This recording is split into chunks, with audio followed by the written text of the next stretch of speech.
It knows about hard times, does Hawthorn. It's been its way, its history. But rarely have the Hawks done it tougher than they did on Saturday. That's the way it is. 10 goals down, 63 points.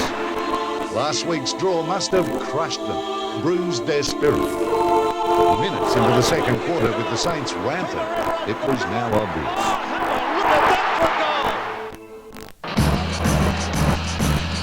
To Rock. Now it's going to be effective. Might go through for a goal. But Hawthorn's jib has been cut through those hard years. It isn't this club's way to lie down. Snap it, goal! Go Harford! He's got it! History may have been staring it square in the eye, but the Hawks were prepared for the stab. Kick a couple of goals in a few minutes. Holland from 50. Hawthorn are in front for the first time. There's the siren, and that does count one of the most remarkable Hawthorn victories I have seen. And at the end of this most remarkable of days, Ken Judge's young tyros had rewritten the pages from which their character has emerged. On every player's face. And that's what you play footy for. Hello and welcome to Football Feedback. Well, it was just a wonderful game of football and I was privileged to be there, and I'll be talking a lot about the Hawks' great fight back and marvellous win later in the show. But it was a weekend of upsets. Hawks, well, 63 points behind and they got up to win by 13, 76-point turnaround. Kangaroos, they won their 8th in a row. Geelong, they lost their 7th in a row. Sydney, they're rolling along very nicely, 6 wins out of 7, and so it goes. There's always something happening in football. And Stan, just talking to you before the show, you just said it's been a week of highlights to you. Well, it really has, Rob. There's no doubt about that, we've just seen the Hawks and they were simply superb, and we're going to talk about them. It was probably, on the local scene, it was the most outstanding thing, but I think also we got to acknowledge it on the national scene. Our hockey boys and girls, I thought they were fantastic, Rob, and of course on the international stage, our cricketers.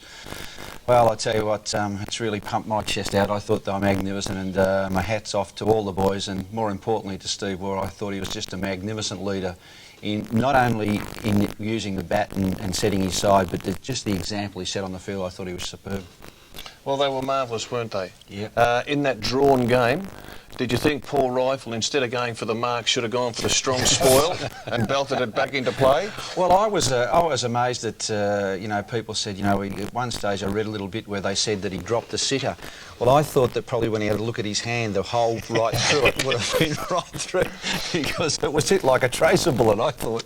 Okay. Steve Savani, welcome to the show, Thanks, Steve. Rob. Great effort yesterday. I saw you play, and you stood plugger, did a great job. You won the battle, but the team lost the war. Yeah, it was a bit disappointing, but before I start, Rob, if I could just say something. A former teammate of mine, Wayne Johnson, had a tragic loss last week. His young fella, Matt, passed away. He had an asthma attack while playing footy. And I'd just like to say to Wayne, Deb and the kids that from everyone here at Footy Feedback, we send our condolences, and we're thinking of you at this difficult time. But it was pretty tough game yesterday, Rob, but it would have been great to have got the 4 points, but the Swans were too good at the end. Yeah, they're looking very good, Sydney.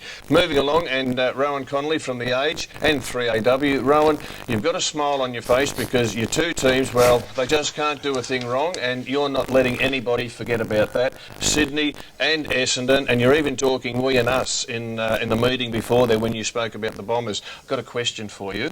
Welcome, first of all. Thanks, Rob. Thanks. Kevin Sheedy, he's coached the club for 19 years. Do you think he'll coach them for a 20th year? Oh, I think it's quite possible. I think it's certainly a much bigger chance of happening now than it probably was a couple of months ago. Their record, I guess, insists that it is. That's not the only factor too. The other factor, of course, is I don't think there's a whole heap of well-qualified, credentialed candidates out there. There was a couple of years ago. I'm not sure they're there now. So it's a real quandary for them. Written us off in a hurry, hasn't he, Stan? Well, I just want to know where you have a credentialed coach beforehand. I mean, other than recycle, because I think there's a few coaches this year who are really given their chance, have made a pretty good fist of it already. Let's move on and have a look at the winners from round 12. And West Coast, big winners by 65 points. Kangaroos by 1 over the Demons. Demons. Sydney by 27 over the Blues. Adelaide finally cracked it, 5 points at home. Essendon by 18 up in Brisbane. Western Bulldogs by 36. Hawks by 13. And Richmond on Friday night by 35 over the Cats. And the ladder, Rob, well, what are the significance there? Well, I guess West Coast, Essendon and the Kangaroos, they've sort of skipped away at the top. I think we need to have a talk about Hawthorn. I think Hawthorn are making a genuine push to try and get in there, and of course, unfortunately for Geelong supporters, the Cats have continued their slide. Well, let's move on and have a look at the injuries, and we'll have a look at the Tribunal for a start. Steve Lawrence for striking Michael Long. This was on match day, of course, and these are on video. Dean Rioli for tripping Adam Huskes, Gary Moorcroft for striking Sean Hart, and Richard Vandenberg for tripping Tony Francis. And we'll go on to the injuries. And Rohan, can you give us an update, particularly with the Magpies? Well, how stiff are the Pies? I mean, they've lost a game courtesy of a pretty ordinary decision, and it looks like they might have lost Paul Williams for at least a week there with an ankle injury. He's just getting a bit of treatment there on the bench on Saturday night. Nathan Buckley, the news is a bit better there. He's a bit of a hip injury, bit of a muscular strain in the hip, but they're saying he should pretty much be right for this week. So one stays in, one goes out. North certainly haven't come up well. Mick Martin, you can just see the hammy goes there. He's out for at least 2 weeks. Very important player for them, obviously, so that's a big blow. Martin Pike's also going to miss 3 for them. Chris May Waring coming off them, and he has beefed up a bit, I agree, Sauce, but he's going to miss probably 1 or 2 with a hammy as well. Rowan, a lot of activity today in Melbourne. The 16 presidents met for lunch and a meeting. Now, that's a pretty good effort to get the 16 presidents together at the one place at the one time, and we can see them going into their meeting here. David Smorgan. It's a bit of a groundbreaker, I suppose. I mean, I guess the way it's been set up the last few years, you've more or less had the Victorian clubs as one block and the interstate clubs as another block, but I suppose the Victorian clubs realise they do need the support of the interstate contingent, and they've got some genuine concerns. I think obviously one of the main ones is the fact that under the terms of the new agreement, clubs are going to have to pay up to 95% of the salary cap, which, when you consider a Collingwood as compared to who's on top of the ladder at the moment, but Western Bulldogs or St Kilda or you name it, you could see some quite remarkable discrepancies in pay amounts there, certainly. Well, let's move on and let's listen to what some of the presidents had to say. First up, I think we have David Smorgan. I think the days of just having a Victorian push for certain things and another push by the other clubs is over, and I think the days of talking together, if that's possible, are the right way to go. Yeah, I think there's a general feeling that you're right there is a hidden agenda, so I think a couple of the weaker clubs in Victoria, and financially weaker, may raise that today. The AFL would rather have 8 Victorian clubs, and if that's not the case, let them deny it. The players have been looked after, and that's fantastic, and no one's happier than that than the clubs themselves. But we have to make sure that the clubs survive, because at the end of the day, while players come through, it's the clubs that everyone follows. Well, Rowan, what did you make of that? I know it was short, but Joseph Gutnick, he thinks that perhaps the AFL Commission only want 8 Victorian clubs. Well, I think when it comes to the crunch, that's probably going to be the single most important issue, is it? How many clubs are we going to be left with in Victoria? And, years ago, the league first tried to engineer a merger, then it sort of got behind another attempted merger. They've recognised the only way the clubs are going to disappear in Victoria is through natural attrition. This is obviously one way of that happening. Now, I'm not saying it's a deliberate tactic, but it's certainly a good way of achieving more than one end without so much of the controversy and fuss. So I think the clubs are pretty right to have some concerns about it. I think also, Rob, I mean, the significant thing to me was the fact that the Victorian clubs had met previously, but before they went into the afternoon meeting with the Commission, that they wanted to make sure that every club was involved. They didn't want to get caught in a divide and conquer situation, and there's no doubt there's some concern. And the other point is, I think the Victorian sides, and I guess Mr Gutnick's leading the way there, is saying that if there's only going to be 8, tell us now so we can make some decisions, so we can look at relocating rather than just find ourselves with no side at all. Well, one of the presidents, Collingwood's Eddie Maguire, he's a pretty good salesman, Eddie. Listen to Fast Eddie here. Calling the girls, that's all right. Have you bought a membership? No, we haven't. Would you like to buy one? Yes, please. All right, now ring the club. Versace. Of course it's the same. All right. Ring the club and buy memberships. Thank you. Well, there you go, the proof's in the pudding. Those girls would not have been Collingwood members had Eddie not been dressed by Versace. Absolutely magnificent selling tool. the Bombers have got to go the same way. Ferrari formal hire or something, not quite as He has classy. done pretty well, though, in terms of 32,000 members. Oh, look, anyone who can get a giant ad for Versace on the front of the biggest selling newspaper in Melbourne's done wonderfully well. I just question the news judge. I just think Eddie's done pretty well in terms of 32,000 members, and Collingwood are struggling a bit. And He's Versace. done a great job. And Versace. Boys, it's time to move on, and as we go into our first break, Leon Daphne will join us after the break. Now, Leon, of course, Richmond president, he was at a second meeting today, and that was with the AFL presidents again, plus they were joined by the AFL Commission for their quarterly meeting, and Leon's been good enough to come along after that and discuss what's happened today. So we look forward to talking to Leon. As we go into the break, Tiger coach Jeff Geeshan, he talks about the importance of tackling. Gasper timed his run perfectly. Burns, well done Burns, explodes.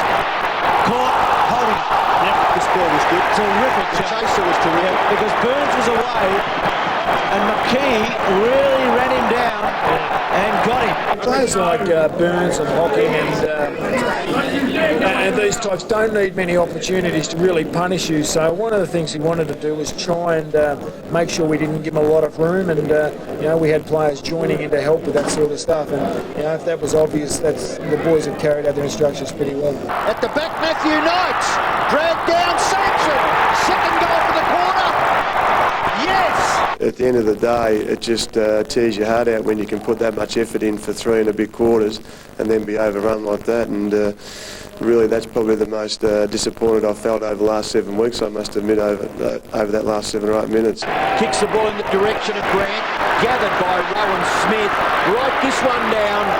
He is a magnificent shot at goal on the run, Rohan Smith. We've won 5.5 out of our last 6. I suppose that's only 2 points off sort of having really the perfect scoreline. But reality of life is if you have a look at our draw over the next month, we'll have a fair idea where we're going in a month's time. Well, their winning streak has stopped, and as a club, they're still to win 3 on end. And it's not necessarily a manufactured hurt. It's just now I think it's become a genuine hurt. That they realise that we're a bit better now, a fair bit better. And with that improvement in performance and expectation comes the hurt when you don't perform.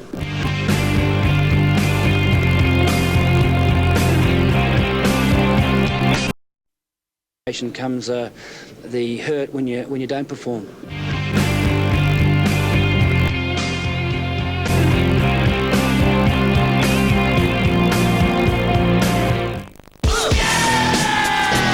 Tonight at 7. There are many sports that don't always make headlines. Some of our champions, our quiet achievers, are seemingly anonymous. They personify the true sporting ideal. Cutting out with his hands in the air. From dizzy heights to feats of endurance and courage, you'll marvel at their dedication in the pursuit of excellence. Can they get there? Sports Australia, tonight at 7 on C7 Sport. No matter how you look at them, these guys know football. And they'll give you an insight into the game like only people who have played and coached over 1,000 games can. Join them for Football Feedback, 7:30 Monday night on C7 Sport. Based on the best-selling novel by John Grisham. You have any questions? No. Good. We're going to get you a bunch of money. A film directed by Francis Ford Coppola. I'm very sorry to be here under these circumstances. Well, we wouldn't be here if your clients had done what they should have done. They were totally unqualified to try the case. Jury tampering, tax evasion, money skimming, you name it. Caught between voracious corporate litigators. I want to expose these people. Welcome to the war. And their innocent victims. Do you even remember when you first sold out? I advise you mind your manners. Starring Matt Damon, Claire Danes, John Voight, Mickey Rourke, and Danny DeVito. Something's about to go down. I'm sure of it. The Movie Network's Australian television premiere season. You better watch your back. You're in the big water now. It's got all twisted, did it? This legal profession. Coming soon to Movie One, The Rainmaker.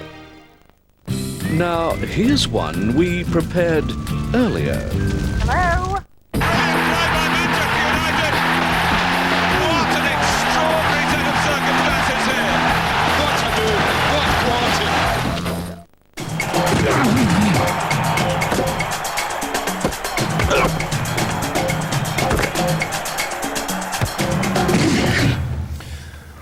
Well, is this boy hot? Matthew Richardson, watch this for a great gather and goal. Well, he missed it in the end, and Richardson takes off, and Richo goes, bends it back. Well, Well, Spider Everett gives away 250s and he comes back and dobs one of the goals of the day. Got it, he might kick a goal. Peter Everett, the villain. Oh, have a look at that for a goal. On the And now with Essendon set play, Dustin Fletcher, long kick in, ball knocked over the back to where Darren Buick is going to gather it, and just watch him. He just loves this. He'll watch him finish this off. And kick a goal. He's drawn the player. No, decides to kick it from 50. Will he bend it back enough? He may have. He has, Darren Buick.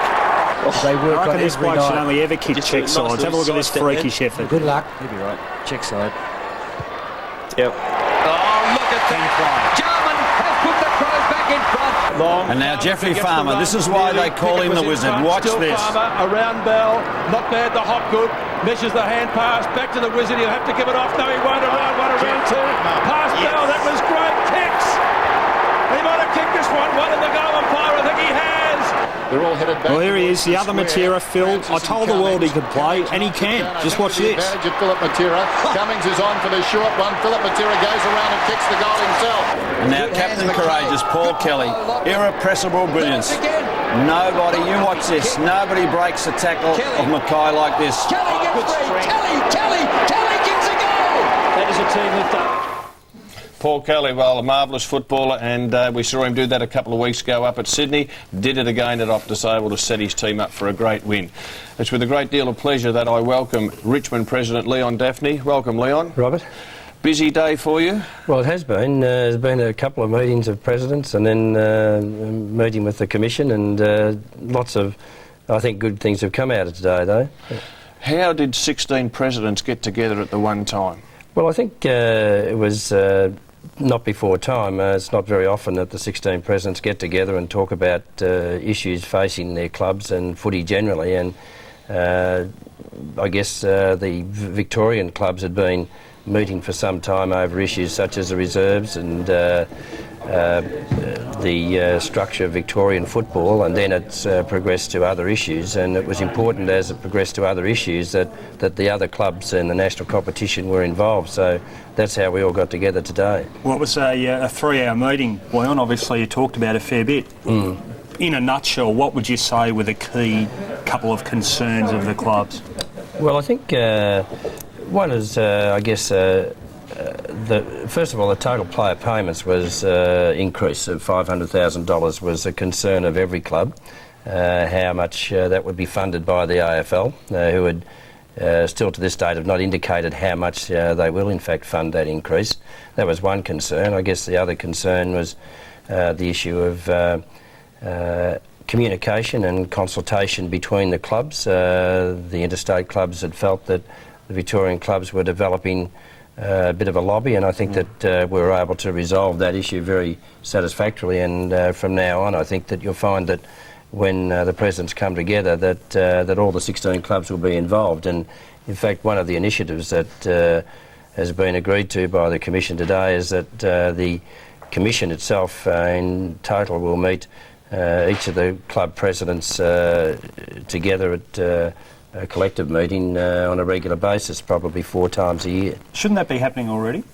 Well, I guess that had been managed through the information meetings that happened 4 times a year, but they were a more general meeting that involved staff of the AFL and general managers and other invited guests, and so what the presidents have asked the AFL to consider is let's talk about some strategic issues and just leave the meetings between the presidents and the Commission itself, and no other staff in from the AFL or from the clubs would be involved.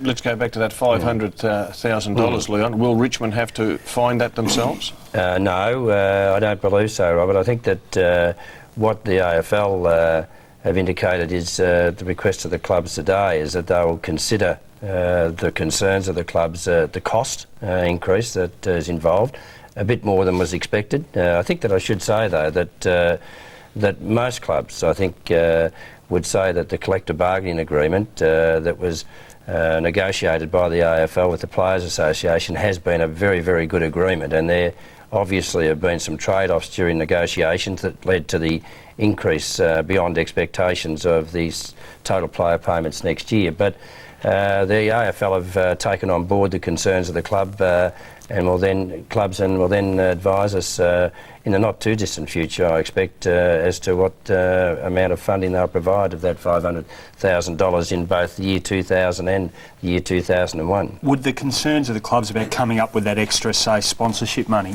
would they be not quite as great, do you think, were it not an Olympic year coming up next year? I mean, how big a difference does that make? I think the Olympic year has an impact, obviously, on the amount of sponsorship dollars available around the country, but I think it was just more an issue of the salary cap, or as it's now called, the total player payments matter, going beyond what was expected, and a surprise to everybody. And it's tough, running teams in the national competition, not only in Victoria but interstate. And so I think the AFL have really heard the concerns and will respond in due course about how much they'll fund that increase. Leon, early on we saw Joseph Gutnick going into the meeting with the Presidency. He was very strong, and he used words along the lines, well, if the Commission only wants 8 Victorian clubs, let them tell us.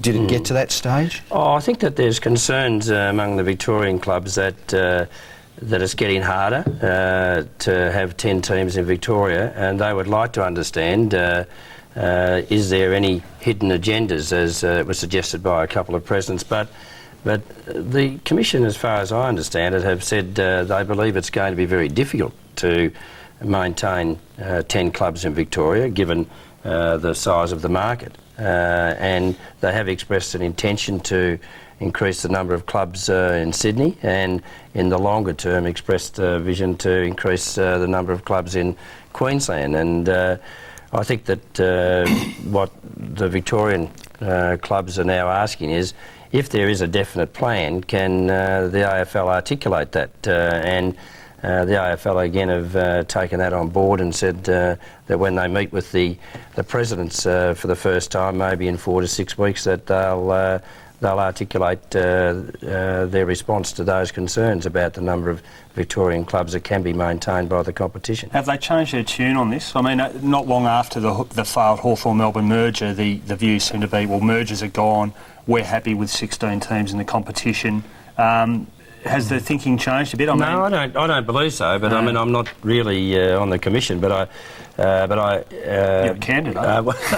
No, only some people had me as that. I'm far too old for that, I think. But no, I think just the commission have always had the view that it's going to be tough for the Victorian market to support 10 clubs. Well, I'll put it this way: do you think if one of the 10 Victorian clubs got in real hot water, would the AFL ever consider bailing them out with straight up money? I think they'd try very hard, because I think that the competition needs 16 teams to provide the matches for fixturing in the various locations on a week-by-week basis, the amount of programming the TV needs. So I would be very surprised if the AFL was looking for a more optimum number than 16 now. I think that thinking might have changed, because about 5 years ago I think that the optimum number was thought to be perhaps 14, but I don't think that is the case anymore. Leon, I'm just wondering whether TV rights came up in discussions today.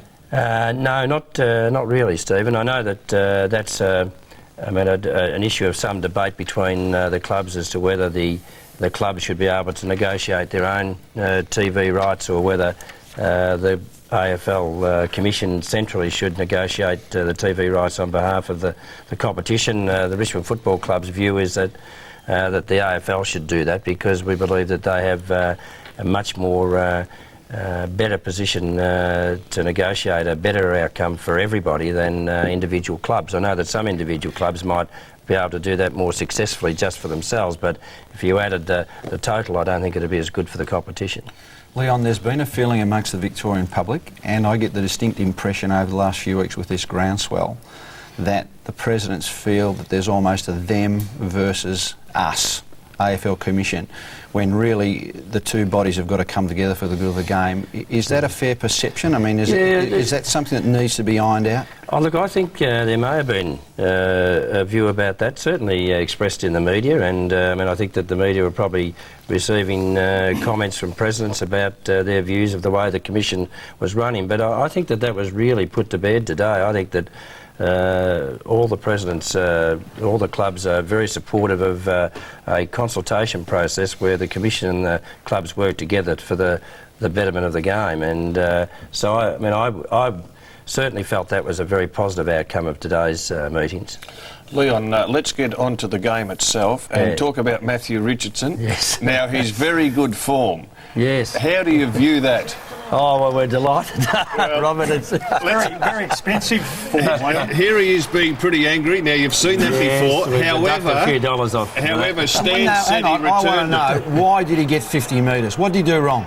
He disputed the umpire's decision. Is that why? Yeah. Because the return of the ball was accurate. There was nothing wrong with the return of the ball. It didn't bounce, though. It was a slower delivery. But have a look at this. Now, just watch this. Yeah, okay. Now, he hasn't... I mean, look, the ball's gone straight back. The bloke could have touched it. I mean, I just think that's rubbish. I think that's overreacting by the umpire. I think he was hardly done by. Well, the coach didn't think he was, because he took him off just to give him a little reminder that if he hadn't have, I got to speak to Jeffrey about this. If he hadn't taken him off, he would have taken 25 marks. Well, he might because have. he's in great form, isn't he? Magnificent form. Look, we're delighted with the form of Matthew, and I mean, I think he's certainly improved. This goal, Leon, is an absolute ripper. Yeah. Now, I reckon you might have given that a bit of a cheer yourself. Well, I did. It was a good start to the game, but certainly Matthew's improved his game in a number of dimensions, particularly in the defensive area and also in his leadership role within the club. And so we're delighted with him, and as you know, we're negotiating his next contract, and those discussions are going along very, very well, and we expect in the not too distant future to have some resolution there. Leon, you're hoping to... I mean, there is a rumour saying that a $700,000 tag's been put on his head. I know your number one priority is to sign Matthew Richardson up, but how it just went, Steve, to $750,000 after that mark. I missed that one, right? But how difficult is it when a rumour like that comes out, and rumour has it also that there are a number of other quality players at Richmond who are coming out of contract? Yeah. I mean, it must be a difficult time. Oh, look, I mean, it is, but I mean, but clubs are going through that process sort of every year. I mean, we recontracted 28 players last year, so I guess that, there'll be another, I think something like 11 players recontracted this year, finally by the end of the season. We're talking to probably our top 4 players at the moment in Matthew Knights, Matthew Richardson, Ryan Campbell and Nick Daphne, and all those discussions are going very well. I mean, I hope that we can, in the not too distant future, announce that we'll be signing all of those players. I mean, it may be that one or so of them may want to delay until the end of the year, I don't know, but we're pretty confident that the negotiations so far have been very, very positive, and there's been absolutely no negatives from either the players' management or the club. So, look, Matthew Richardson is, a very hot property. We understand that. I don't know whether the rumours are true that clubs are certainly chasing him, but I think I'd be surprised if they weren't. Just tell us how many noughts are involved. Oh, there's a few noughts involved, but look, he's a really committed Tiger person. His dad played a premiership side with the Tigers. He loves being at the club. He wants to have success and wants to make the club successful himself. And I expect that you'll see a pretty positive resolution for Matthew and the Tigers. That's also important, Leon, isn't it? I mean, you've talked about success. Yeah. I mean, you couldn't afford to lose him because he is, along with those others, but he's become such an unusual player. I mean, he's now the clutch player, in my opinion. He's kicking the big goals. He's doing those things. I mean, it is, and you're going to have him banging the door down, but you really can't afford to lose him. Oh, no. I mean, obviously, I think that negotiations have been very responsible on both sides, and I mean, he's a very popular player with the club. And as I said, I think he'll be a Tiger for a long time yet. As you mentioned, Stan, I think he's playing his best football ever, and a graphic that we've got will prove just his lift in performance over the last season. Up 3 kicks a game, up a couple of marks a game. That's an interesting one there. That's something like a 150% improvement, I think, if my maths is right, with his handballs. He was never known as a great handballer, Leon, but he is sharing the ball. And here we have Coach Jeff Geeshan, of course, pulling the Tigers in on the Friday night, and Ross Lyon, his assistant. But I do think that Richardson's developed his football stand. Apart from the mark and the kick, he's now conscious of helping his teammates, and that comes with maturity. Well, he has, but also Jeff Geeshan, if you point in there. I mean, it's interesting. Jeff's strike rate, when you weigh it up, he's only in his second season. And if you look, Tommy Hafey's easily the best. I mean, Tommy's winning percentage, you can see is 69, but Jeff's only a baby. He's only had 39 games, and it's up to 54%. With the improvement that you would like to think, I mean, he starts to take that into the positive. I think that's a fair effort for a guy who's only in less than his second year. The greatest comment on that table, Stan, is that there's one coach there with 200 games to his name and not one other one with any more than 100. Right, Leon? Yes, that's right, Rohan. But there was a name missing too from there. Yes. Oh, sorry, I forgot about that one. Shorter careers than some others. But if he stays to his contract, he's going to go way up into that. That's the other thing. You've come out being pretty strong. Win-loss ratio is pretty important today, and if you can maintain, 55% plus, I mean, you're going to play in finals eventually if you play consistently at that level, and that's what we're looking at. We're very disappointed, obviously, with the start of the season in terms of number of wins, but I don't think the team has played uncompetitively at all. Perhaps the Bulldogs were the only team that's made us look very bad, particularly in the last quarter, but all other matches have been very, very competitive. And we've learnt, I guess, just to turn around that issue that we had earlier in the season of teams running away from us towards the end of a game, where we've been able to do that 3 times in the last 4 weeks or so. So I think that while we had close losses against Hawthorn and Port Adelaide, we've come back again against Geelong. We've got a big game, obviously, against Fremantle at Subiaco next Sunday, which is a very, very important game for the team. Do you think, the Geeshan issue keeps cropping up whenever you have a couple of losses. Do you think, in a way, you sort of created a rod for your own backs by giving him what was seen as being a very long-term contract after a short time? Yeah, no, I don't think so. I think that, as I think I've explained before, that Richmond Football Club have a reputation of, short-term coaching contracts. I thought that we needed some stability and some longer-term development of the team, and so I think that we've got that with Jeff. We decided he was the right person to develop the team, and so I think that we're getting that, to be honest. I think that there's a lot of good signs coming out of young players now that will really stand us in good stead. We are, I think, a very, very young side. I don't know whether the statistics support we're the youngest side in the competition, and that's not always good. You want to be the best, obviously, but I think that there's a lot of development in our team yet. Leon, the team that you beat on Friday night, Geelong, they are really doing it hard. After winning their first 5 games, they've lost the next 7.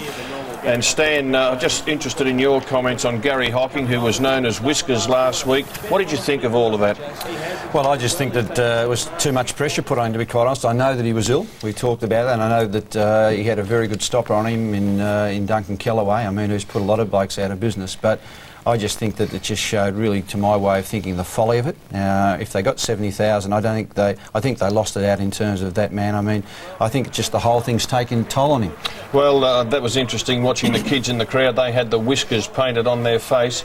It was a disappointing night for Gary and a disappointing night for Geelong. I'll say this to you, Rohan. I'm not a Geelong supporter, obviously. I watched that game on Friday night, and when the game was over, I was genuinely angry because I just felt that they let their supporters down. They had 1 or 2 players who had a crack all night, but to be within a goal of the win of the game and then to get 6 goals kicked against them in 8 or 9 minutes, well, bad signs. And have a look at that. John Barnes, well, you've just got to stay in line with the ball, John, and cop what's coming your way. They actually dominated the first part of the last quarter, and you just thought it's only a matter of time, but then they just, I guess, almost capitulated just as quickly. And real worry for him. Look, with the Whiskers thing, it's a very interesting question. Would they have played him had the deal not been done? I mean, you really have to ask that question. Rob, I'm just interested, you as a coach, if someone, or that marketing ploy was one of your top players, Gary Hocking, would you be happy with that situation as a coach? No, not at all.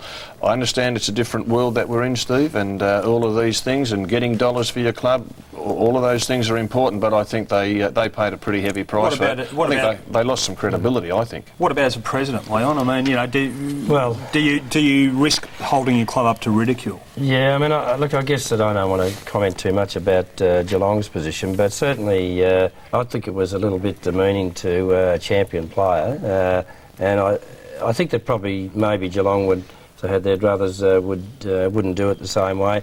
I certainly wouldn't ask any of our players to do it, even if, I mean, I guess everything has a price today, and but $70,000 wouldn't be the price, and a bit more. well, I mean, even a lot of money would probably wouldn't persuade me to change what I think is a pretty important ingredient of the game, is to protect the integrity of our champion players. We were talking before about the way Geelong has self-destructed after its incredible start to the season. This gives you a pretty good look.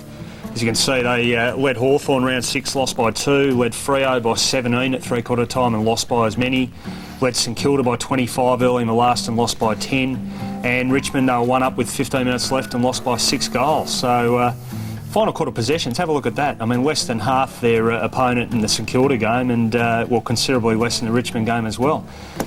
Is it attitudinal? Is it physical? It's a lot of self-doubt. I mean, I think the thing there, Rohan, is that during periods of every one of those games they've been outstanding form, but the difference between their best and their worst is just too great a gap for a side that's played 1-5 on the trot and has been able to do that, and I think that's just a major concern. I just think they're mentally shot.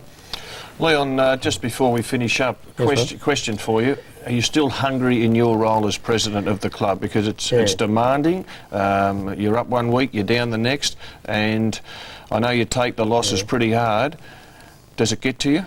Look, no, not really. I mean, I guess that my concern for my own presidency now is that the club, I've been president now for 6 years, counting this year, and we've only been in the finals once, and I think that's really how you've got to measure your success today in terms of finals experience. And so I'm judging at the end of the year whether I've been a successful president. I know there are other factors off the field factors, but in the end, you know, maybe if there's someone better around, certainly I would be prepared to step aside. But that's really up to some consultation with the Richmond members at the end of the year, and to see where we go next year. And how's that commission seat looking?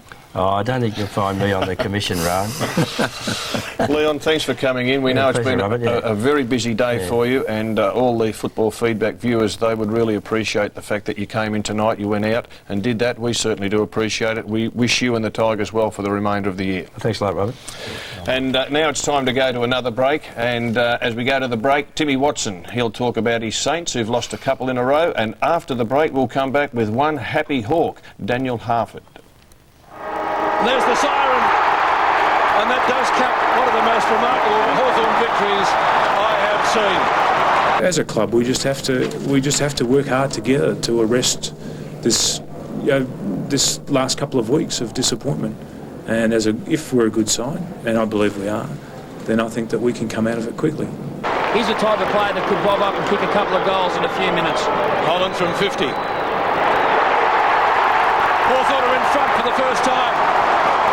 And then at half-time, I mean, this might sound surprising, our blokes thought they could win. I mean, there was a good feeling at half-time. There was a genuine belief when they were talking that they could win at half-time, and we were 7 goals behind. Is that because you kicked late goals in that second quarter? Probably because we felt that we'd worked our way back into the game.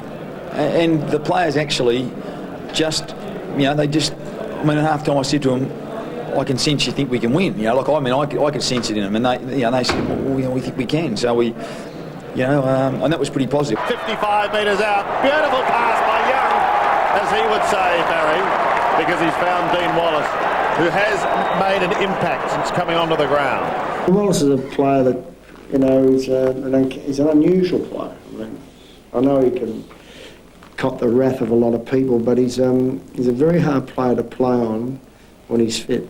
He's very difficult to beat, and particularly when the ball's in his vicinity. And he is determined to get it. I think he can create that sort of confidence with his teammates, and he definitely did that on the forward line. There's a victory to the Bombers. We're never anywhere. You're never anywhere. All you are is where you are this week. You're never anywhere. I mean, Essendon are a very good team, and we probably could have beaten them with an ounce of good fortune, a better play in certain areas. I know we're confident that we've got a chance against every time we go out and play, but people seem to be searching like, oh, you've proved this and you never prove anything. All you do is win or lose.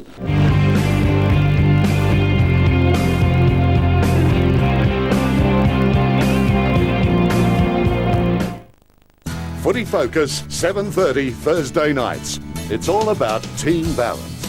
Peter Dacos, living legend. It took me half an hour to do my hair. Mark Harvey, one of the game's strong men. On the set, absolutely no idea.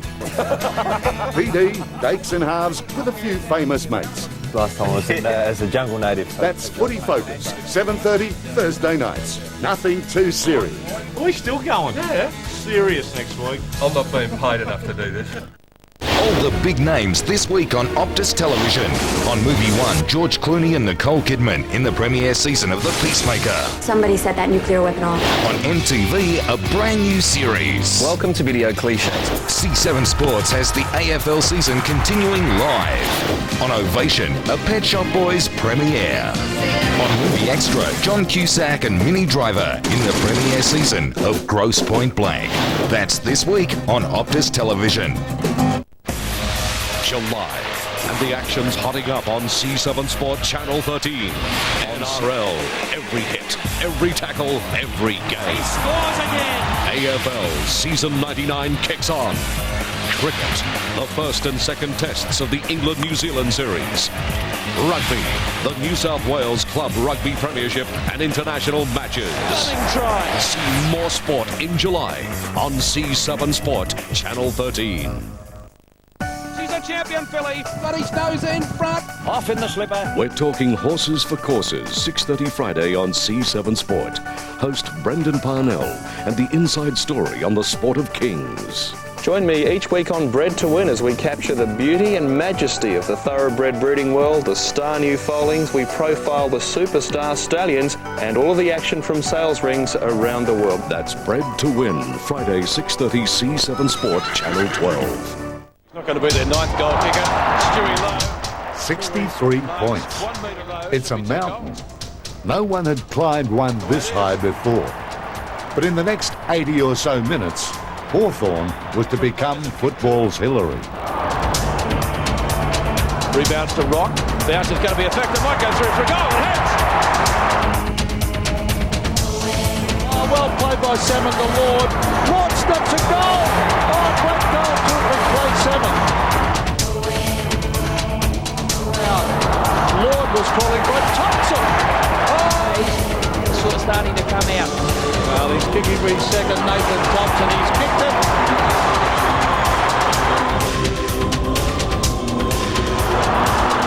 Snap and goal. He's got it. It's like a Geelong when he kicked the winning goal.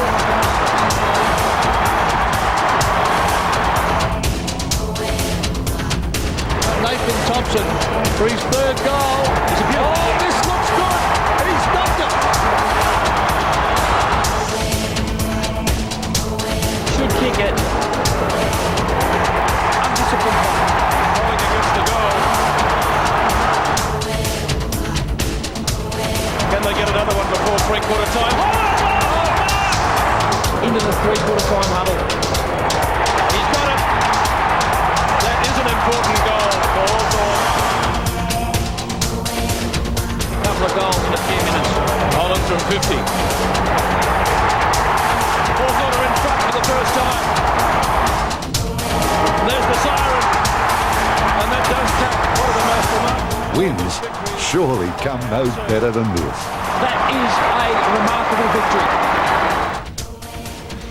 Well, it sure was a remarkable victory, and as I said at the start of the show, I had the privilege of being there, and it was just fantastic. It's 63 points down the Hawks were, 4 minutes into the second quarter, and the fat lady was starting to sing, let me assure you. But They didn't kick a goal before half-time. The Saints after that. The Hawks were able to come back and kick 3, and then a 10-goal blitz in the third quarter. But let's talk to someone who was out there. Daniel Harford, welcome to the show. Thanks, Robert.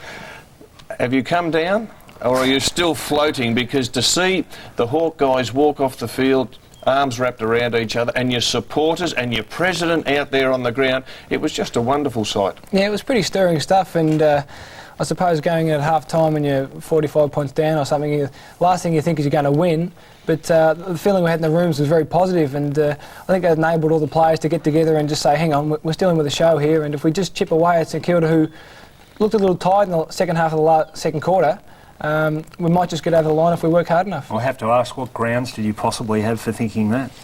Oh, they just seemed to stop a little bit in the second quarter. They'd kicked the first, 9 the first quarter, and it was 11-1 at one stage. Then all of a sudden, the foot went off the pedal, and we kicked the last 3 in the second quarter, and things started to turn around a little bit. Just wondering what was said at half-time. Did you think that you could overrun them after half-time? Yeah, we did. Because naturally it was a fairly big climb from, being 60 points down. Yeah, it was a monstrous climb, but we were really positive. Ken was very positive, saying to the boys, well, look, if we just chip away, don't expect to get there in one big gulp, just take it each chunk at a time, and that's the way we did it. And a 10-goal third quarter was, we struggled to kick 10 goals in a match the last couple of weeks, and we've done it in a quarter on Saturday. We've got footage here of Stewie Lowe kicking a goal. That puts him virtually 60-odd points in front. What were you actually thinking then? I was on the bench at that stage. Yeah, you just wanted to run. But, I was halfway up the race thinking, what am I doing here? And I thought we were in for a long, long day at the office. But to the boys' credit, we came out and fought. It's terrific. Now, what about kicking against the breeze? It seems that Croft won the toss and decided to kick against the breeze, just to increase the challenge. Was that the reason? Yeah, he does silly things like that, Croft, every now and then. I actually didn't know he won the toss, but he does kick into the breeze a bit. Must be a little tactic he's got up his sleeve. Ken Judge is going to tell us why he did that, Stan, and then I want to ask you a question. Yeah, let's listen to Ken. I'd probably leave it to Croft a bit.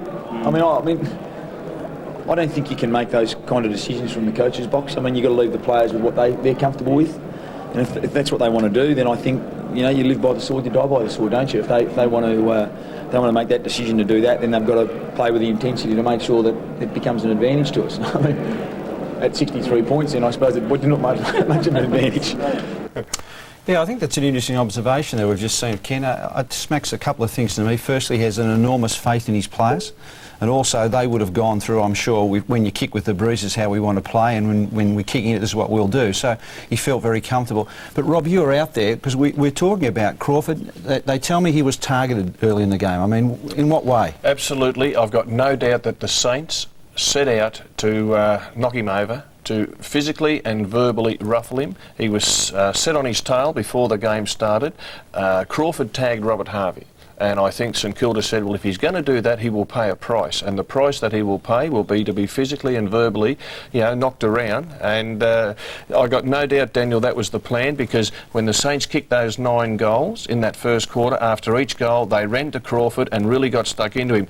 Watching the game, I felt for him, and I just thought the Hawks need to support their skipper here, because they're ganging up on him. Were you aware that that was happening? Yeah, I think most of the players were aware that he'd been a target. He got some pretty rough attention early, and that you know that someone's been a target then. And we looked after him a little bit, tried to help him out when we could, but at times when he was in general play and he got smacked around a bit, that sort of stuff doesn't bother Crawford. You can do it to him all day and he doesn't care, because he's a pretty nuggety sort of character and just loves the close sort of battles. Daniel, you got a young fella up forward who took a number of good marks at some stage for the game, Nathan Thompson. He's done it a couple of times this year where he's taken a couple of big grabs. He just keeps improving. Yeah, well, he's a strapping young lad. He's only about 20. He's from the bush, so they breed him tough up there. And against Sydney, he did. He kicked 3 1/4 and got us back in the game. And again on Saturday, he was terrific with his leading. He just has a knack of knowing where the ball's going to go. He's a very smart footballer, and he's been working on his kicking. He was beautiful on Saturday. What about another guy up in the forward line, Daniel, Nick Holland? Obviously struggling a bit early in the year. The Richmond game seems to have really been the catalyst for him to turn it around, and 5 goals obviously inspirational. Is he the difference, do you think, between you guys being a very competitive side and a very good side?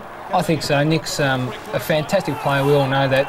He's been through a bit of a rough patch in the last couple of months, but all good players go through them and get out of them. And Nick on Saturday was terrific. He was, at centre forward for any side is a very important part of the side, and no doubt Dutch is one of our keys. Well, let's have a look at a graphic of their comeback, because their third quarter was just sensational. Hawthorn's amazing third quarter. Well, first quarter stats in brackets, just have a look at that. We'll just look at the Hawks, Rohan. 71 possessions in that third quarter, 45 in the first. Marks 21-9. Goals from marks 8-1. Inside 50, 18 times they got it there. Only got it there 7 times in that first quarter, and they scored 60 points, of course, as opposed to only 7. It was an absolute domination. One of the players, Stan, who was just first rate was Paul Salmon. His ruck work, he just set them up. 42 hit-outs he had, took marks, kicked goals. Against a great player too. Yeah, against Spider. All-Australian ruckman, who must have been very good early though. Spider's first quarter was very, very good. And then Salmon eventually got on top of him, and we mentioned the young fella Nathan Thompson. I reckon he can ruck too. Yeah, he can. He's pretty mobile, and he can jump, and he's just the sort of guy we need to give Fish a bit of relief and put him up forward, where he's terrific on Saturday, kicking goals and marking strongly at impacts. Have you seen a bloke, though, we've seen a lot of goals. I think you kicked, was there 10 in a row without missing one? Yeah, 10. Has anybody on this panel seen anybody react as much as this bloke does when he kicks it? He has got to be up with the best. He takes off and he flies around. And I tell you what, it's sensational, because I think there's something, passion in a game. When you kick a goal, if it walk away means nothing, but if you pump up, because I reckon when I watched and the ball went back to the centre, Fish and these other blokes were so stirred by it, you really jump on board. Sensational stuff. Stan, I've seen him climb up a goalpost before. That's a ripper. I've done some silly things in my time. It's a fine line, Stan. We don't want to get to that stage like in international soccer where they're crawling along the line sniffing the... But I think it's important that at that stage of the game, the crowd was pretty quiet, and our sort of blokes we'd kicked a couple of goals, but we weren't really sure whether the run-on was going to stop and security were going to come back. And I think when I did that, the crowd just seemed to lift. I don't know why, but when you show a bit of emotion, it's amazing what happens around you, and the crowd lifted and the players lifted and thought, hang on, we're in a real big show here. Well, I think, Daniel, what it says is it means something to you. It means something more than just the 6 points. It is something that really means for all your hard work. The person who's kicked... imagine if somebody comes down and a player, say it's you, and you miss it and you kick a point. The significance can't be underestimated, and I think it's very, very important. Daniel, we went out to Glenferrie today and we spoke to a few of your teammates, and they were pretty pumped about it still.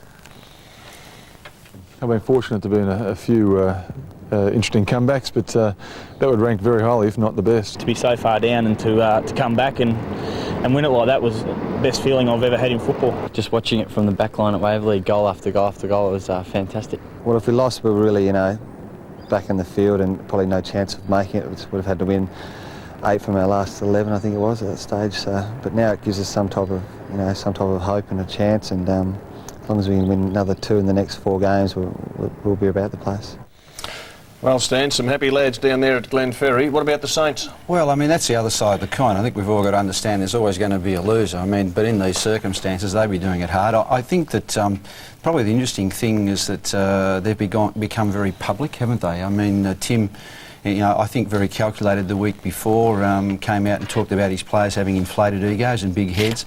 And on the weekend, we've got Andrew Plimpton coming out and really having a go. As we can see here, he's had a go in the media. I think the more relevant one is probably Nathan. Nathan said that I think that's come from somebody who's really battled his heart out for so long, and now he's in a situation where he's got a side around him that he thinks can go all the way, and he's very disappointed because that sort of performance won't win you a finals game. Do you think, without getting into individuals, do you think he could be talking about some fairly senior players there? Not necessarily junior players? Look, I wouldn't jump to that conclusion because I need to speak to Nathan personally. I just saw a little bit of an article. We're now going to have a look at a player who probably... Look, he comes under a lot of scrutiny, Peter Everett, and he's given 2 50-metre penalties, was taken off the ground. I think Peter's... Look, he's just a great player, but at times I think his over-exuberance and his desire to win takes him probably just that fraction over the line. And Barry, he lost the plot at times too, Stan. And he's been pretty good this year, Barry. He's been able to control himself, but 50-metre penalties, arguing with umpires, the rot can soon set in. Once one player starts to do it, 2 or 3 can follow, and before you know it, you've got a bit of a rabble out there. Yeah, well, I think that the thing here is that, look, if we talked about Nathan Burke, I mean, he would experience just as much disappointment as these youngsters. There's Tim talking to Barry now, but Nathan takes it out by really performance, and that's where some of the others, they just lose a little bit of their exuberance, they don't channel it in the right area. To Spider's credit, when he was benched after he gave away those penalties, and he was very angry when he came off the ground, but to his credit, he came back on, and this happened about 2 minutes after he came back on the ground. Now, that is just a huge goal from a 6'8" man, 50 metres out from goal, and Stevie hooks it, a 60-metre kick straight through the middle. He's just got wonderful skills. He is. He's probably got one of the best skills for a big man playing AFL footy. But, Stan, they've lost 2 in a row now, the Saints. A loss like that, what would a coach's reaction be? Because it's not a good sign, really, from a side that's 10 goals up and they get beaten. Well, I guess that's it's up to the individual coach, and he knows his people. I mean, he might come out, I don't know, he might have got up at 6 a.m. in the morning and given it to them hard just to settle things in. Or he may have just sat them down and talked to them. I mean, it's like the Peter Everett thing there. I think that, you know, in isolation, we can look at Peter going off the track, but I know... See, I think Peter Everett's a fantastic person. I think he's a great competitor, and I think he's wonderful. He just went over the line a fraction. I understand that can happen from any, but I think that, look, they're a good side. They just got to... Their main thrust is not to think that what happened was just that they did everything bad. I mean, you've got to acknowledge that the opposition were very good. Some days that happens. Isn't also the other side of the coin. I mean, from all accounts, I wasn't at the game, but their first quarter was pretty close to the best quarter of footy they've played all year by a considerable margin. So... I guess, you know, amidst the rubble, you have to take that out and say, well, look what we did just an hour and a half before the capitulation. Because if you bash them down, you won't acknowledge that they played well, and so all the emphasis then becomes on the negativity rather than the positive. I reckon what'll be really interesting to see is what happens next time they get a fairly handy leader. You know, will they just shut the game down? Will they do something differently to? Look, it's the old story in life, Rohan. It's not what happens to you; it's what you do about it. I mean, that's the critical thing. They can rectify this problem next week, or they can compound it. The choice is theirs. What you can't ask for more than that in life, can you? Daniel, Anthony Rock, I thought his game was terrific because he copped a pretty hard one in the first few minutes of the play, and he came back out, sacrificed his game because he led Young away from the play. He certainly took Matthew Young away from the action, so I thought he was a real contributor. Yeah, Rocky's been terrific. He's a great on-field leader, and his role on Saturday was to get rid of Youngie or Justin Peckett, because they're attacking half-backs for St Kilda and are so damaging through the midfield, as we saw in the first quarter when both of them kicked goals. So it was a very important role that he had to play, and he did it very well and was also there front and square at contests like he has to be. So you're over to Footy Park this weekend, take on Port Power? Yeah, big tussle this week with the Power and reenactment of the grand final of the Ansett Cup, and I'm sure that they'll be pumped up because of the result of that game, and it should be a real tough one over there. Well, we wish you well and we thank you for coming in, Daniel. A wonderful win and one that you'll never forget, and you played your part in it, no doubt about that, so thanks for coming in. Thanks, Robert. It's time now to go to a break, and it'll be Malcolm Blight. He'll talk about the Crows' first win in quite some time. After the break, lots of footy issues, and one of them is Kevin Sheedy, and I'm going to ask Rohan Connolly whether he should get a 3 or a 4 year contract to continue on out at Windy Hill. On the run, the Crows. Can they pinch it in the last minute? Costa onto the chest of Jarman. He plays on DJ, and he puts them in front. I think that probably the last quarter I thought was a bit of a domination bias, and yet we still, we kicked some points, probably just lost momentum. But I guess overall, I mean, it's just the win, David. Really, I mean, I know they're bottom. They've only won one game, but as I said, it's just the win. I mean, that's what you're thankful for. At least it might be a building block. Who knows? Burns dumps it into the breeze. Severio again. Oh, that's a good mark. 8 marks to Severio Rocker, but so far he's kicked only 2 goals for. This for his third. It wobbles, it shakes, and falls for a behind. Look, if we went to quarter time, I reckon we should have been probably 5 or 6 up.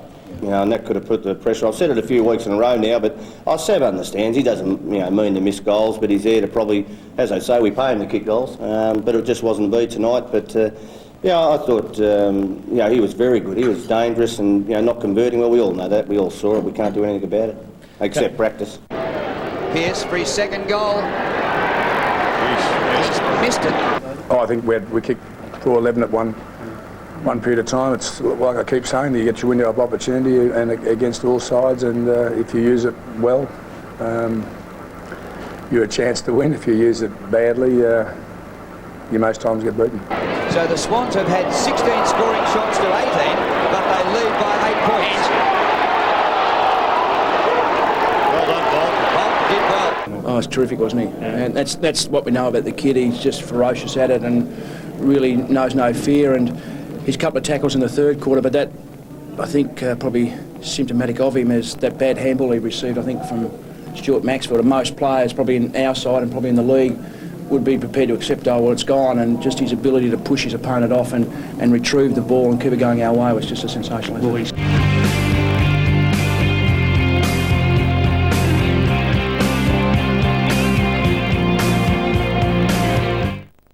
Tonight on C7 Sport, Checkered Flag, the very best in high-octane motorsport. Every week we bring you sensational action from Australia and right around the world. 4 wheels, 2 wheels, on or off the road. We've got it covered on Checkered Flag. It's your weekly adrenaline fix. The speed, the skills, the spills of local and international action. Get into Checkered Flag, tonight at 10 on C7 Sport. Roy Marsden, Commander Alan Dalgleish of Scotland Yard, investigates the death of a wealthy publisher and a murderer who is prepared to kill again. Why would she do that? Go to her death like that? Hello? A complex series of murders and a puzzling group of suspects. Hate is dangerous, gets in the way of justice. The mind-bending P.D. James mystery series, Original Sin, tonight, 8:30 on Ovation. 3-on-2 break for the Boomers. Ronaldson, yes! The Basketball World Challenge. The Boomers head-to-head with Canada. Oh, boy! Nothing but the bottom of the net for 3. After blitzing Russia, the Boomers are on fire. Shane Hill from 25 feet. That's NBA territory. Luke Longley is back from the NBA and ready to hit the court for the Boomers. Yes! The Boomers in Canada, Game 4 live tonight on C7 Sport, Channel 13. Magic delivery. Wednesday night on C7 Sports. Brilliant. The smash and dash of one-day English county cricket live and exclusive. Straight through the gate. From South Africa, Australia, India, Pakistan and the West Indies, the world's best come together. Edged and gone. What a brilliant catch. One of the premier tournaments on the English cricket calendar. The NatWest Trophy live Wednesday night at 8 on C7 Sport. He's a crackpot, a lunatic. He says silly things.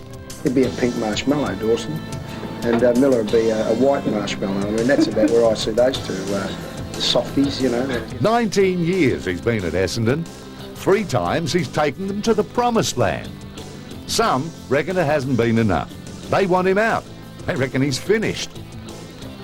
He goes, great shepherd from Johnson, ran all the way with him, allows Lloyd to go under 50, allowed Lloyd to go long with a bomb and put it home.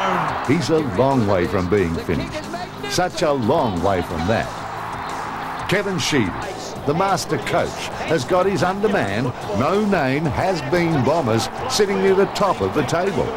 He's doing things that no one thought he nor his team capable. But will he coach the Dons next year? The old master, he's got his team at 9-3 and I think he's really knuckled down this year and he's doing a great job with his assistants out there. But Rohan, will he coach the Dons next year? Just hang on, before you do, where'd you pick him to finish? No comment. He picked them 13, so I just want everybody out there to know just his background of this. Now ask the question again. Can I just say, that's one tip I'm quite happy to be wrong on, I have to say. Will Kevin Sheedy coach Essendon next year? He's out of contract, 19 years at the helm. Will he coach them next year? Oh, I think it's probably 50-50 at the moment. It is very interesting that there's a apparent reluctance at Windy Hill to discuss the issue. I think everyone's so battle-scarred by the toing and froing over the whole question the last couple of years. I think they just want to put it off as long as they can this time. But I think look, obviously it's fair to say he's got a much better chance of keeping the job than he had at the start of the season. They've outperformed everyone's expectations, including their own. Rohan, why wouldn't they reappoint him at this stage? What, you mean right now or at the end of a season? Now. I think that'd be irresponsible, wouldn't it? I mean, you don't know what's going to happen over the next few months. Who's just a club might fold and a coach might become available. I mean, it's unlikely, but I think you have to examine all options. And I think history shows you, or recent history shows, that the good coaching appointments have been ones that clubs have been working on for a fair time before they've been made. You don't want to leave it to the last minute. I think clubs fall in and out of love with coaches too quickly. Oh, well, look, I could say Essendon and Sheedy there's been plenty of ups and downs in that marriage, and it's been a really long marriage. But look, I think, it's more than just is he a good coach, is he not a good coach issue now. I mean, I think people at Essendon recognise that they need to preserve Sheedy's involvement in some capacity. Look, maybe an ideal scenario could be down the line that he could be chairman of selectors to another coach. I'm not sure what he thinks about that, but they do have to think about the future. Well, one of the things that the Bombers have done, they've got the best out of some of their, what we would probably call fringe players who've been on the edge. And Rohan, you might run us through a few of these. Well, no doubt about it. Here's the first one we look at. Dean Wallace, well, the most maligned player in Essendon's history. His performance this year is quite... well, not outstanding, but he's averaging 8 possessions a game and a couple of marks, so that's well up on what he used to do. Gary Moorcroft's the guy who's copped a bit of stick occasionally. He's been on fire in recent weeks. He's got 17 goals so far for the year and averaging 14 kicks a game.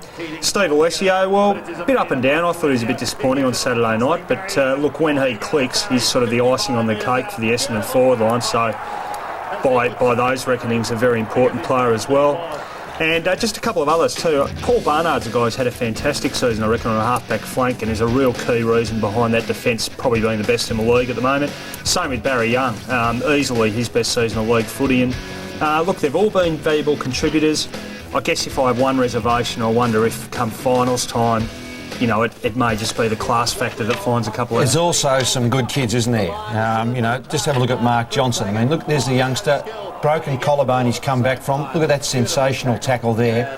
And, I mean, he's been a plus. So it's not only that he's resurrected players who people don't think can play, but he's also can bring kids on.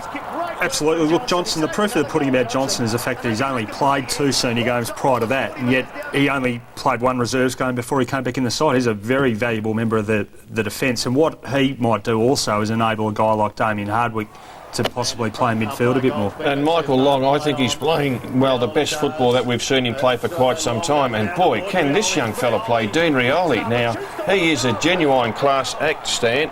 Every time you see him, you just think, where's he been hiding? But the combination of the two is just first rate. They protect each other, they set the ball up for each other, and have a look at that, just a perfect shepherd there by Dean Rioli, setting Michael Long up. But I reckon Dean Rioli is what Shea Cockatoo Collins should have been for Essendon.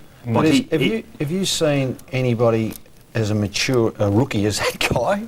I mean, the things that he's doing... Well, he looks about 50, no? He's very composed. But he does, I mean, it's his footy knowledge too. It's his footy brain and doing those right things rather. But, Rohan, the other thing is that I reckon Sheedy's actually coaching differently. I think they've got a different game style, and it appears to me, I've seen a number of their games, they're more settled. He's not throwing them around as much as he used to. The interchange bench just about sits on the bench for the first half. Now, that's most un-Sheedy-like. It is. And players are playing their positions. And I think that gives players confidence to know that they will be kept in a spot and they can work on a spot and prepare for a defensive position or a forward position instead of 1 week they're up forward, 1 week they're down back. But their big test comes this week when they take on the Bulldogs. And the Bulldogs are in very good form, and I think after this game we'll see a lot more. But the young fella out at Doggyland who's impressing everyone is this fella, Stephen Powell. Yeah. Now, Stan, what do you make of him? Well, look, the first thing is that early on, I think the Bulldogs were worried. No Ramiro, he's out. No Collingwood, he's missing. This boy's the one who stepped up, and he's been fantastic. In a lot of the games I've played, I don't think I've had him out of the votes. He's the hard ball, he's the accumulator, he runs, he works in magnificently with West, and they've got a sensational rotation system. I mean, against Fremantle, they had Fremantle rattled on Saturday with their rotation. He's one of them. He's a very, very good player. Let's have a look at one of the what we call a dodgy 50-metre penalty. You'll see that the free kick here goes to the Dockers. I think it's young Ship. Scotty West has cut through there, and the umpire says 50 metres. Steve, you know Optus Oval better than anyone. How far down did he go? Well, he's coming back here, well, it really should almost go to the point of the square. He was virtually... Well, further seeing the 50s there are only really 40 anyway. No, it's 50 metres, so he's probably 5-10 metres short of 50 metres there. Well, I reckon we were talking about this before, weren't we? I reckon there's been a few of those in the last few weeks, the discount 50-metre penalty. And I tell you, it was very important. You know why? The kid kicked into the bloke on the mark. He touched it. So did you? Stan, I think one of the big reasons why the Doggies have actually improved over the last month or so is Scotty Wind. He's played a lot of the footy on the bench at the start of the year, but he's just starting to hit a bit of form, and he's one of the key factors why the Bulldogs are particularly playing a lot better. And that drop-back role that he plays. Well, I was going to say, have you seen anyone do it with as much effect as he did to Modra on Saturday? I mean, Modra had his first touch for the day halfway through the last quarter. And it's going to be important this weekend, isn't it? You know, where he stands in front of Lloyd. I mean, that's a major test for the Bombers. Rowan, now, I know all you do on a Saturday night is stay home and watch the footy. You told Sam that the other night. He said, you've got to get a life, you've got to get out, son, and mix with people. Well, he'd know, wouldn't he, Rob? Let's face it. But what about the free kick against young Betheris in the goal square over at Football Park there? Now, Collingwood, they played pretty well. Nathan Buckley gets it here on the boundary line, and the free kick goes to Hart. That's a shocker.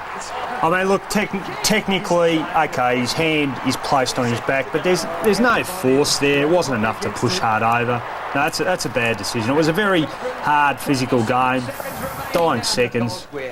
Well, let's have another look at it, and you can see Hart's in front. Young Betheris, who's a very good player, looks like it's just a touch to the back. I wonder if it would have gone the other way, and of course Graham Corns has been very hostile. He reckons Victorian umpires are biased. He was talking about that last week. Well, is that staggering to hear like such a respected and experienced football person come out with a bunch of baloney like that? It must have been a very slow week in Adelaide. That's all I can say. Aren't they all? Critical decision for Tony Shaw, though. I mean, they win that game over there. People are starting to talk differently about Tony, aren't they? I think they are anyway, at the moment. What, positively? Oh, yeah. Well, look at the improvement they've made. The kids have all made progress. They've been very competitive. You know, look, who could be doing any more with Collingwood at the moment? Oh, I agree with you. I've said this time and again that, you know, I think that if Tony had have gone to other clubs, let's say he got the St Kilda job, let's say he got the Brisbane job, I don't think we'd even be contemplating what's here. I mean, really, we're getting carried away by the fact that his team hasn't been able to win the games. But I think as a coach, he's been superb. And I think he's stood up to the pressure extremely well, Stan. Now, a lot of coaches, they get angry, they get hostile, and they really just close the door on the media. This fella has had an open door, and he's just taken everything on the chin. I really admire him because they just haven't got the talent to be in the top 8. No, and at the end of the day, isn't that how you have to assess a coach? You look at the talent that's available and what they've been able to do with it, and surely you look at Collingwood's talent, it's not up to par with just about every other side. How can you judge him harshly? And the great thing about Shorey, he's had the guts to go with the kids. Like, he could have, you know, tried to win games playing his older players, and but he's gone with the kids, and they're getting the benefits out of it now. I tell you what, that word courage in that way you sums him up, though, doesn't it? Oh, yeah. He hasn't let anybody down that area ever. Well, Tony Shaw was again interviewed after the game, and it was brought up, what is his coaching future at Collingwood? This is what Tony had to say. If someone else could come in tonight and coach better, I think, than our match committee did tonight, well, I'd like to see it. You know, I don't think that was a problem, but, you know, that's not the guard. My position is only based on win-loss, and, you know, things will probably happen at the end of the year if we don't turn around. You know that. If I could take it just a step further, the report in the Melbourne papers this morning, have you cut a deal? And that's what it's been suggested, that a deal's been cut and you can walk away at the end of the year. No, I haven't cut any deal. You know, what's the deal? How can it affect the future of this football club? Now, if I think any decision that I make will have any detrimental effect on the group, well, I won't make that. It's all for the best of Collingwood. And if you knew me personally, I don't cut deals. You know, I'll get with Eddie, you know, whenever he wants to, and we'll talk about the situation. We nearly talk about it weekly. So, you know, it'll be hopefully what's good for Collingwood, and that's the way we'll be thinking. Keep at it, Tony. I tell you what, mate, just keep at it. Don't weaken. You've been superb, because I tell you what, have a look at this. If he had this bloke in his side, finishing the game off, you can just imagine what would happen to him. I mean, over the weeks, have a look if he had this bloke who's about to get the footy. Was there ever any doubt he was going to kick this? Yeah. Now, how would they like that? Well, he's a finisher, and Adelaide Crows have got another fella in McLeod. There's 2 or 3 of them, Stan, and Collingwood's only got the one, and that's Nathan Buckley. Yeah. Well, it's, I mean, chronic shortage of class, and it's been their problem for probably, I don't know, at least 5 years. What about Sav Rocker? Last week he kicked 4-4, losing team. He kicked 3-5 over there in Adelaide, and he's come under a fair bit of criticism, but Steve, you know, 8 shots on goal over the last couple of games means he's winning the footy. Yeah, I suppose his job is to kick goals, Rob, but I think the positive is that he's attacking the ball, he's taking grabs and he's getting the pill, and I think that's a huge positive for both Sav and the Collingwood Footy Club. Well, I want to ask you, you've got as good a record on him as probably any fullback around. Do you find him... I mean, the criticism of his has been his lack of football nous. Does he have a lot more of that now as opposed to when you first began playing on him? Oh, listen, he's a quality player. I mean, he's got a huge amount of potential. When he's hot, you know. And I just feel that once Collingwood build a side where they are improving, and if they've got Sav Rocker up forward, well, he's going to be one hell of a bloke to stop. Is he going to improve now? I'm sure he can. I mean, look, he's had an off season to his standard, but, you know, he's working to get better. And there's nothing to say he won't get better. Just a question, I'll throw it open to everyone. Had Sav Rocker gone to the West Coast Eagles instead of Scott Cummings, would he have kicked as many goals as Cummings has, or would he have kicked more this year? I reckon less, because Cummings is a better kick. OK, Steve? I think Cummings is having a great season, but I think he'd be very close to Cummings. Stanley. I think he'd kick more, because I've seen Rocker consistently kick 10s, which he can do, and I think with the disposal, you see how good a lead he is. I think he plays in front more than Cummings does, and I think with the disposal of the West Coast players, he would have a feast. Well, I agree with Stan, and I guess age and experience will take that over these young fellas here. What about good looks? We couldn't stretch it that far, could we just... In your dreams, says the young fella. You watch too much TV, Rohan. OK, it's time to go to another break, and we've got Kangaroo coach Dennis Paking talking about Corey McKernan. After the break, we come back with more issues, including Stan's form ladder. Walsh. Good shepherd by Hopgood. Walsh gets his kick, a wobbly one to half forward. Oh, that is a great mark to McKernan, running with the flight of the ball. He was sensational today. Corey marked well and rucked without a break all day. And we were at 6s and 7s. There we go again. It's going to be in the paper. with a go, another big man. And we didn't, and we probably paid for it, but I thought Corey was terrific. In trouble, gets out of trouble, kicks across his body with the left to midfield. Back towards centre half forward, a bad bounce. Louds, Farmer, the Wizards got it. Gives off the handball. Cow runs into the open goal, closes from 30 metres out and bangs it through. They're the rules. We've got to play by the rules. It's very hard on the 6-day break to know on a Thursday, especially with older players, whether they're going to be available or not. And we knew on our last training session on Friday that a couple wouldn't get up. But, you know, we brought in Cow was terrific, Hopgood, done a great job on Bell, I thought, today. And James McDonald was very lively early. Spills come across to Lyle. Lyle head down, met solidly. Matera. Play goes on. Umpire fell over. The crowd loved it. I think that's Jamie Watt who's down. Yeah. A touch of irony. There goes the kick from Metropolis. Gets his fourth. I mean, it's good to finish off like that. I guess you take probably the first 5, well, 8. What did we do? We kicked one and they kicked the next 2, didn't they? The last one? Yeah, I think so. Then we kicked a couple back. Now, so I would say that at the 20-minute mark, that's where you should draw the line. Anything after that, really, I mean, they were pretty flat after that and they'd run out of legs. So I think at the end of the day, it's not so much a 9-goal quarter, it was more the fact that we were able to get back after they kicked those 2 after we opened a 5-goal break. He's worked his way on top. Peter Matera has been brilliant to Cousins, deep in the pocket. Back to Peter Matera. Peter Matera spots Main Waring. Well, how about that?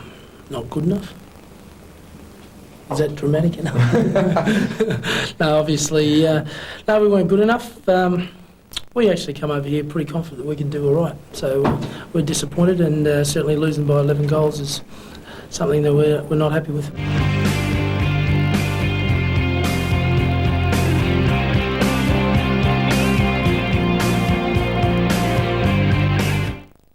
get ready. Live Friday at 8, the number 1 and 2 netball nations of the world do battle. A Fisher and Paykel International. Wilson not to be denied. Our Aussie world champions set to savage South Africa in a one-off test. Is that legal? And stay in your seat. At 9:30, it's national netball at its best. We spotlight the game of the round. Great vision and delivery. A wild night of netball. Friday, C7 Sport, Channel 12. July. And the action's hotting up on C7 Sport Channel 13. NRL, every hit, every tackle, every game. He scores again. AFL Season 99 kicks on.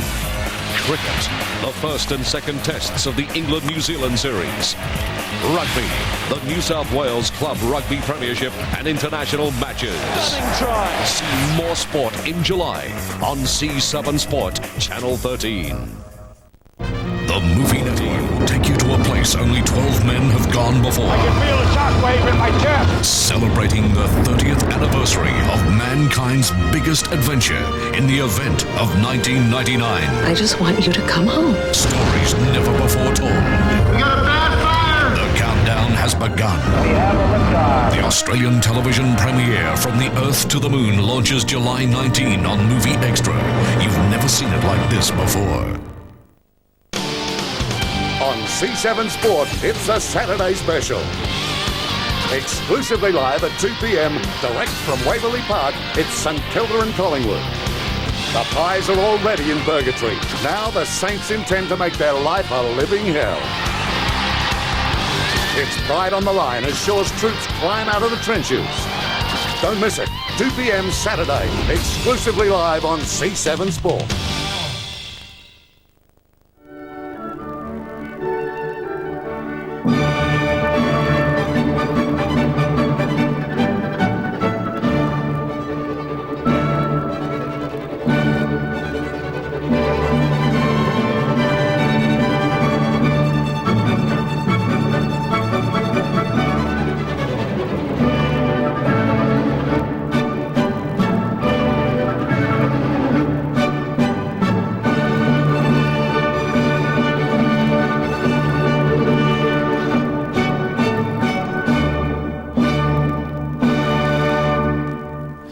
Welcome back. Yeah, I just want to get in. Tell us about this form ladder. Well, I want to get about this form ladder because I know that a lot of people out there in the tipping competition are struggling. And they make the mistake, they just look at the home and away ladder. Now, I want you to have a look at this. Have a look at the form ladder. Look at the sides that can string multiple games together. You can see Essendon and the Kangaroos, very good at it, but there are other sides, it'll be win-loss, can struggle, and of course down the bottom the sides that lose. I mean, that's a bad sign, Collingwood and Geelong, because they're multiple losers. But I've got to tell you, I talked the other week about sides who are very good. Jack, this is for you. Jack at Waverley, bounce me. He said, how could you possibly go through the form ladder and you've left out the Kangaroos? They've won 7 in a row and now it's 8. Jack, I dips me lid to you. You've got one on me. From now on, we'll put about 27 games up in a row for this rather than just the 4. But it is important. You'll notice there's Sydney improving. See Richmond? Win, loss, loss, win. They've got to string the wins together. What colour shorts have they got? Freo. Other thing about Freo, don't worry about the colour shorts. Freo, 100-game history, they've never won 3 in a row. Hey, Richard, so that's why they would have lost. See, they won 2, can't win 3 in a row. Freo. They never even got close to winning 3 in a row, Steve. Steve, Sydney won yesterday, 6 out of 7. Now, they were pretty impressive in that final quarter. I know there was not much between the teams for 3 quarters, but they really powered home. Certainly did. I think the guy that got him going was Paul Kelly. As we see here, he kicks one of the goals of the season, breaks a tackle off Andrew McKay and kicks this goal. And I think that was probably the difference in the end. That goal there, I was actually standing close by and a bloke came in and said, you champion, Kel. And it was just a team-lifting goal for him. I saw you clapping yourself, actually. I thought that was a bit awkward. But have a look at the tackle there. He just mowed Matty Allen down and just inspirational stuff. He's as hard as a competitor as there is going around. We set the tone for Have a look here. Yeah, that's the clincher. He set the tone for the whole quarter. He ended up with 9 possessions, a goal, fantastic tackle and 3 centre square clearances. He won the game for him. Yeah, look, it's not that he's only done that then. I mean, remember the goal against North? Yep. Remember the North Melbourne game very up there, similar, which was very similar. I mean, look, let's just keep quiet and savour it. Kelly's still going. He strikes one. He strikes two. What are we savouring, the goal or Peter Landy's commentary? Oh, no, I mean, look, it's just, I mean, there's the commentator just getting caught up like everybody would. Can I just ask this, though? I didn't see the game. How much time did he spend on the ball? Because there's no doubt, as great as he is, he's been carrying injury and he's been spending a lot of time just resting up forward. Less than 50% of the time on the ball. I would say 60% in the forward line, 70% in the forward line. The amount they rotate the midfielders is unbelievable. I lost track of it after about 2.5 minutes. Stan, they are an amazing team because in our job today, we write down the lineup as we see it and we adjust it as it goes through the quarter. You are continually rubbing names out, putting names in. They will have as many as 12 players rotate through the centre square. You couldn't keep up with it? I couldn't keep up with it. I thought you wanted a job next year. What about the other one? What about idiot. What about the WWF, the World Wrestling Federation contest? Lockett and Silvani, how did that go? Well, I thought Steve got the points. He and Big Plugger. It was a really good contest, and I watched it pretty closely. And Steve worked hard for that front position. There were no free kicks paid by the umpire, and I was really pleased about that because both players, they had a bit of a push and a shove, but there were no free kicks paid, and just mutual respect. Now, Steve, must have been a tough job. You've done it plenty of times before, but he's been on such a high, Big Plugger. Oh, he has, but I mean, he's just such a great player. I mean, you've got to be on your job. Look at his averages, goals per average by the big fella. I mean, yeah, it was pretty. I can tell you, early on in the Carlton days when I was playing, when I was young, it was a lot higher than that. I can tell you. Apart from the 10, that was it 10, the memorable Dave Marabin. Yep. He's never really stitched you up, has he? Oh no, he's kicked some 6 and 7s. So. If you have a look at that, Steve, lowest average is 3 against St Kilda, his old side, and then it goes to Footscray Western Bulldogs. You could probably say windy conditions out at the Whitten Oval, and then against you, and you've been the solid fullback for more than 10 years at Carlton, and then it goes up, of course, into the 6s and 7s against Brisbane, so pretty handy average to have against him. Last clash between you two, a bit of an emotional... Maybe. We had a bit of a word afterwards, but... all I can say, I'm sure he could play another season, but it actually been a huge pleasure and honour to have played on a champion like Tony Lockett. I think he'll play again. I really do, Stan. I think he'll play another year. Do you think he has the appetite? Do you think he has the appetite, or the club will pressure him to?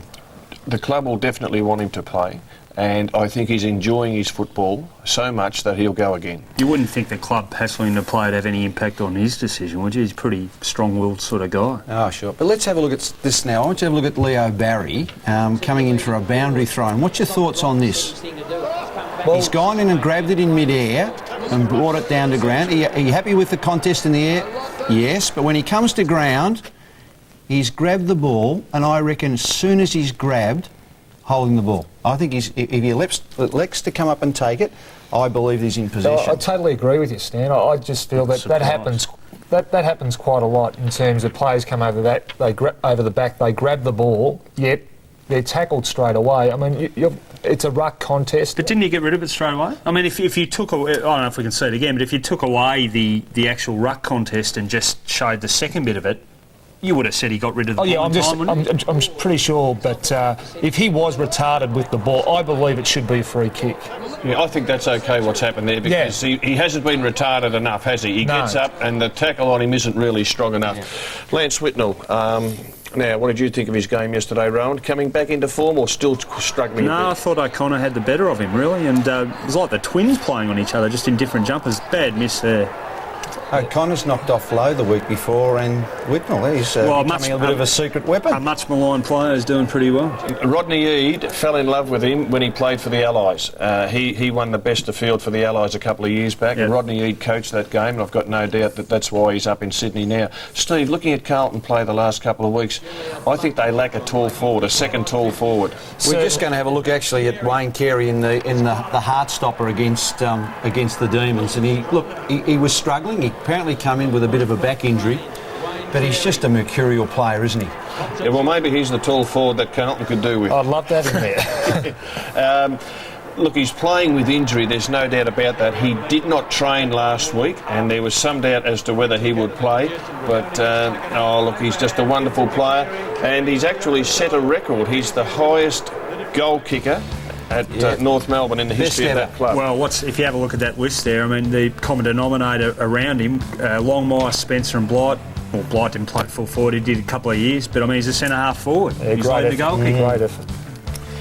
And so many of those goals, again in that game, he's one of those players where in a tight contest, the game's in the balance, he just wins the real crucial ones, doesn't he? Just those, I mean, he is a magnificent player. Little Jeff Farmer back to some good form, Stan, and the Demons would be happy with that. They were a bit stiff, the D's, because, well, if they had won this one, I really reckon it could have set them up to play in the finals. I still tipped them. I tipped them to make the 8. Now, that's the erratic Jeff Farmer, a pass when he was in kicking range, but this is the brilliant Jeff Farmer. Have a look at this. Got it. Blind turn, balk, straighten up, slam it through. And that's what we go to the footy to see. Yeah, pretty special goal. Magic. They can't be far off. I mean, Neil Danaher said a couple of weeks ago they were going to have to work their way back out of the trough, and they have. There's been a gradual improvement the last couple of weeks. They went in that game. Lyons pulled out the last minute. Viney's pulled out. And Seacamp. I mean, you really wouldn't have given them any chance. And I don't think White's still struggling. No. But to get there, I mean, they were 3 goals up. Into that last quarter. They're on the way Not back. many sides, other than a North Melbourne and perhaps a Hawthorn now, would have pulled them back. Yeah, no, they were pretty good. What about Byron Pickett's hit on Adam Uze? Now, he's a hard man. We've got a Byron Pickett file, haven't we? Well, harder to tell with this one because the camera's a bit further away. I guess the key, well, again, is he looking at the ball or looking at the man? You're not putting him in, Rohan, are you? I'm not putting him in, I'm asking the question. Well, he certainly is one of the toughest and hardest hitters in the competition. But I'll tell you what I admire about him. When it's his turn to go for a hard one, he goes. Yeah, I reckon he's a sensational player. He's exciting, but as you said, Rob, he likes getting the nut, and he doesn't mind the physical stuff, and he's very exciting to watch. Hope you're playing up forward that day. Oh, it's this week. Yes, it is, mate. The Kangaroos have won 8 in a row. 2 weeks ago, just got over the line against Port Power by 7 points. They just got over the line by 1 point. Sign of a good side, of course, but in this game that we play now, the pressure that's on, you just about have to say that maybe they need to lose a game. Yeah. They were 12 or 13 straight going into that grand final last year. Now, I know you always want to win, but at the same time, Dennis Pagan must be thinking, well, we've got to drop one soon. I'm pretty sure that Dennis is planning to lose this week. Nice try. Well, Steve Silvani, of course, Carlton play the Kangaroos on Friday night. They'll be looking forward to having a win there. Let's have a look at what's coming up on C7 this week. If you love Aussie rules, you can live the game here on C7 Sport. This Wednesday, it's great games of the decade from the Round 3 1997 clash between the Saints and Collingwood. Opportunity for the Magpies. Hand pass doesn't quite find its target. Cook, kick smothered. Then on Thursday, time for league teams and plenty of laughs on Footy Focus with Harves, Dakes and the rest of the boys. You don't mind coming in front of the camera for the next segment, Merv? Is that all right? Yeah, good on you. This weekend for our Sydney and Brisbane viewers, it's the battle of the Bulldogs and the Bombers, exclusively live from the MCG. Then on Sunday, across Australia from 2 o'clock, the Demons and the Adelaide Crows do battle. All the footy, all the time, here on C7 Sport. OK, and the game's coming up for round 13. Essendon and the Bulldogs on the Friday night at the MCG. On Saturday, Geelong down at Shell Stadium against West Coast, St Kilda and Collingwood out at the Park.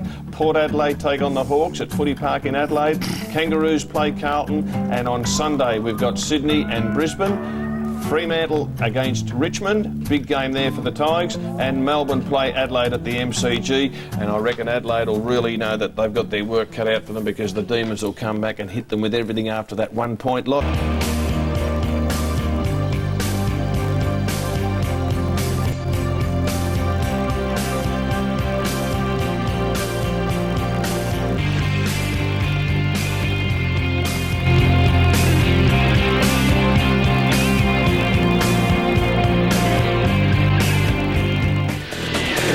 This has been a C7 Sport production.